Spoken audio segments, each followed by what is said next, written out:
Salve, salve, juventude. Firmeza total? Então, estamos aqui para falar um pouquinho mais sobre a cinética química, sobre como a gente pode estudar as velocidades das reações químicas através dos gráficos. Então, o primeiro tipo de gráfico que você pode encontrar para estudar a cinética química é o gráfico da quantidade de um determinado composto ou de vários compostos, né, em relação ao tempo. Beleza?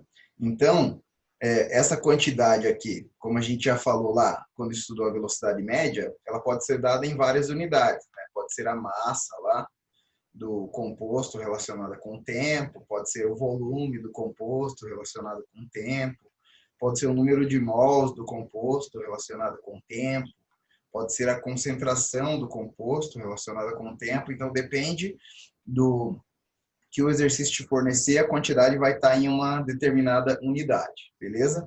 E aí ela vai estar variando em relação ao tempo, beleza? Aí o que a gente já falou também, quando viu lá na aula de velocidade média, é que os reagentes vão sendo consumidos com o passar do tempo, por isso a velocidade média deles sempre era negativa, que a gente considera uma velocidade de consumo, né? Então, o módulo dela, logicamente aí você descarta o sinal, mas se você fizer o delta certinho, final menos inicial, sempre a velocidade média de um reagente vai ser negativa.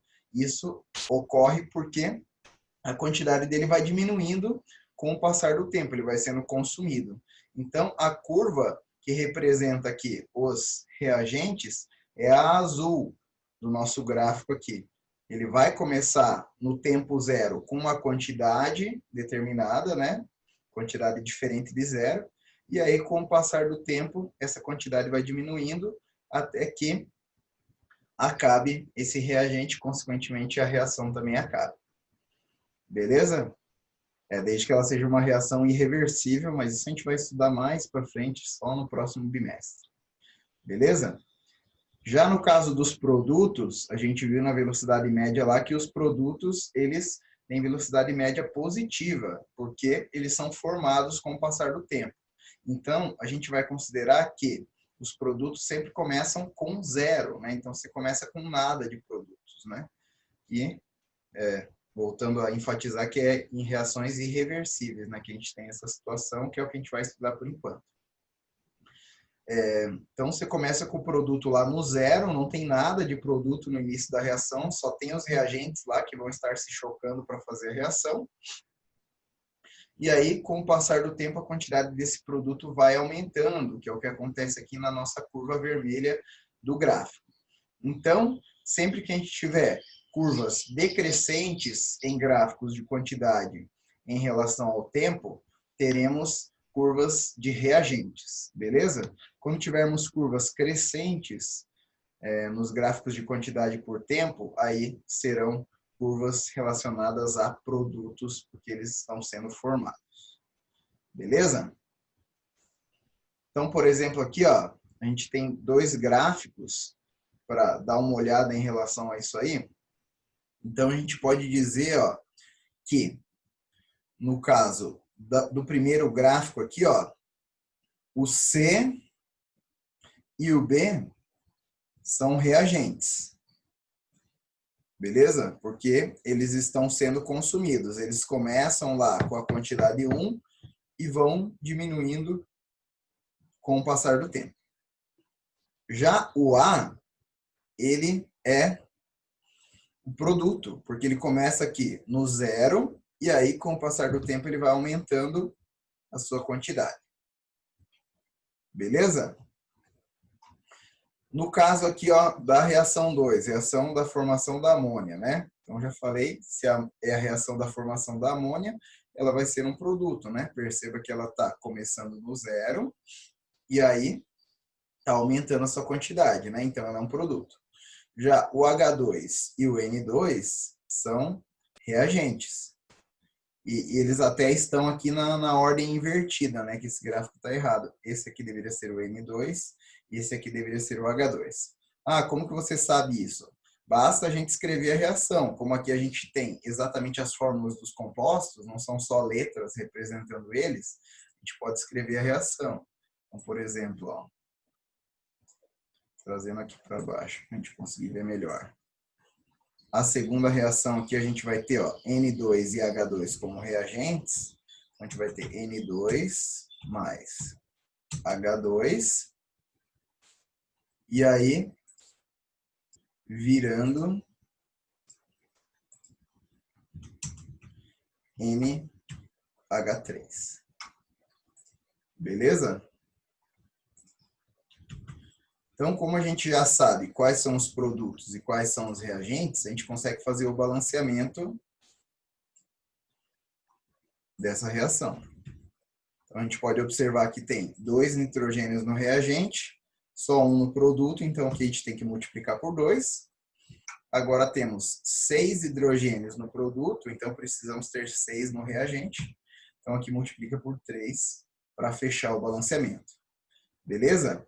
Então, observe que pelo balanceamento da reação, faz sentido ele ter o H2 aqui mais embaixo e o N2 um pouquinho mais em cima, porque o H2 está sendo consumido 3 vezes mais do que o N2.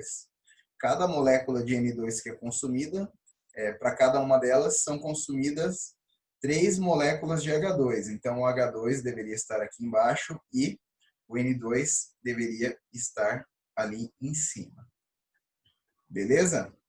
Assim que a gente consegue fazer a determinação da quantidade desses reagentes aí. No caso da segunda reação aqui, com A, B e C, né? Então, a gente vai ter que o B e o C são reagentes. Então, a gente ficaria lá com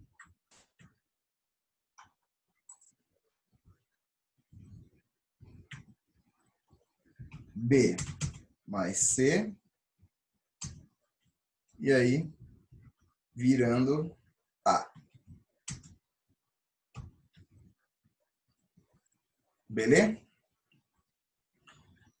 Então, ó, a gente observa que o B está sendo menos consumido do que o C. Então, pelo menos essa reação aqui seria lá B mais 2C, virando A, né? Eu não sei exatamente quanto que está sendo consumido a mais, porque a minha escala do gráfico aí não está me ajudando muito, né? Mas, o que eu sei é que o coeficiente aqui do C tem que ser maior que o do B, porque eles estão começando com a mesma concentração, o C está terminando mais embaixo do que o B, sendo assim, ele está sendo mais consumido do que o A. Do que o B, né? O C está sendo consumido mais do que o B, enquanto que o A está sendo produzido. Beleza, pessoal? Então, aqui, ó, onde está H2, a gente deve colocar N2. Onde está N2, a gente deve colocar o H2. Vamos arrumar isso já, que daí vai ficar bem bonito.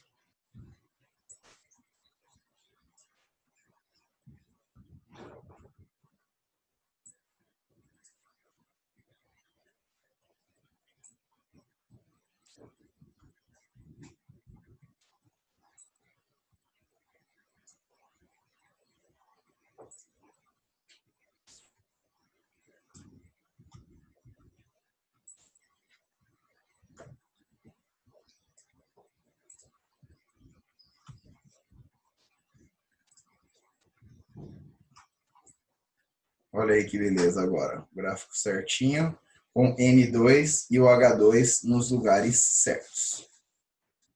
Beleza? E aí, para que uma reação química aconteça, a gente vai ter algumas determinadas condições que necessitam ser cumpridas, né? Então, pelo princípio de Lavoisier, ele tem a famosa frase que é: na natureza, nada se cria, nada se perde, tudo se transforma. Isso significa que uma reação química promove o rearranjo dos átomos, né?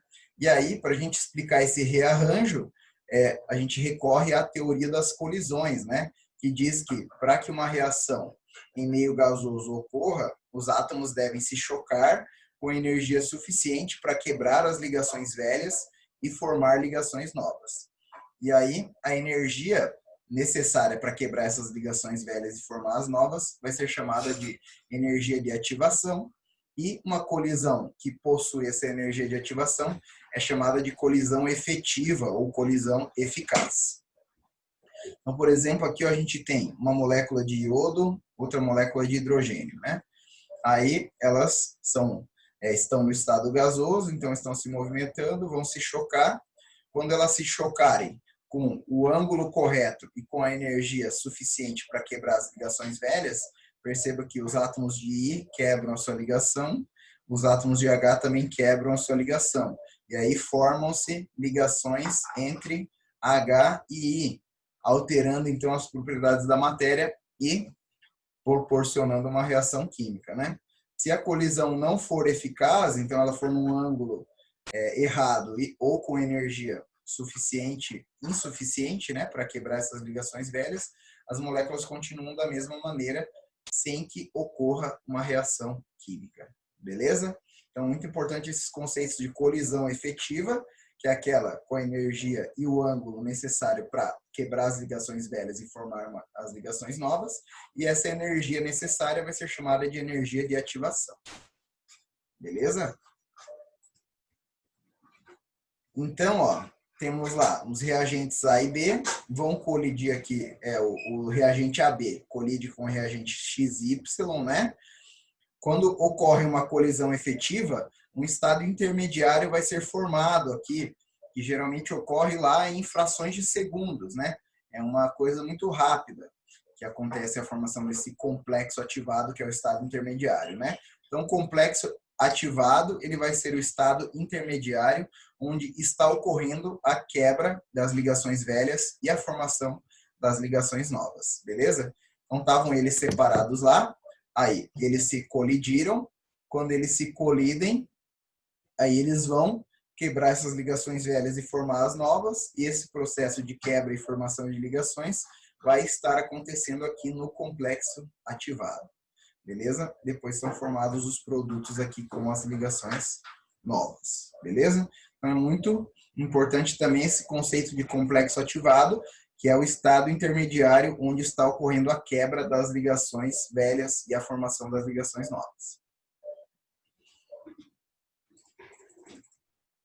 Aí, graficamente, também vai ser bem importante a gente fazer essa avaliação aí. Da mesma maneira, então, aqui a gente tem lá o reagente A, 3 bolinhas amarelas e uma azul, reagente B, uma vermelha e uma amarela. Aí eles vão colidir. Quando ocorrer uma colisão efetiva, aí vai acontecer a formação do complexo AB, que é o complexo ativado. E aí, depois, os produtos serão formados com as ligações novas, que já foram formadas aqui durante o complexo ativado. Beleza? Então, no gráfico, a gente tem que saber identificar bastante esses valores. Então, o complexo ativado, ele sempre vai ser o pico do gráfico. Beleza? Então, só deixa eu achar uma caixa de texto aqui, caixa de texto. Então, aqui no complexo, aqui no pico do gráfico, sempre vai ser o complexo ativado. Beleza? Aí, a gente sempre vai ter 2 degrauzinhos, né? Isso aí a gente já viu lá na entalpia, né? O primeiro degrauzinho aqui dos gráficos é o degrauzinho dos reagentes. O segundo degrauzinho dos gráficos é o degrauzinho dos produtos. Vamos colocar mais uma caixa de texto aqui. Esse degrauzinho primeiro aqui sempre é o dos reagentes. E o segundo degrauzinho sempre é o dos produtos.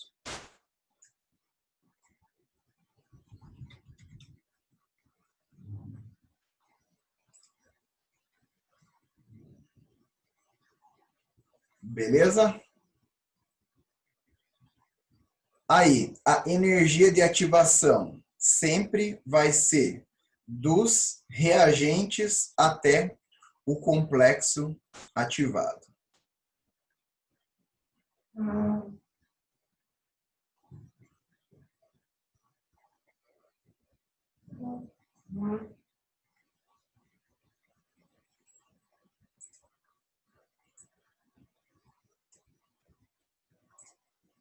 Então, aqui, ó, se a gente conseguir girar essa seta,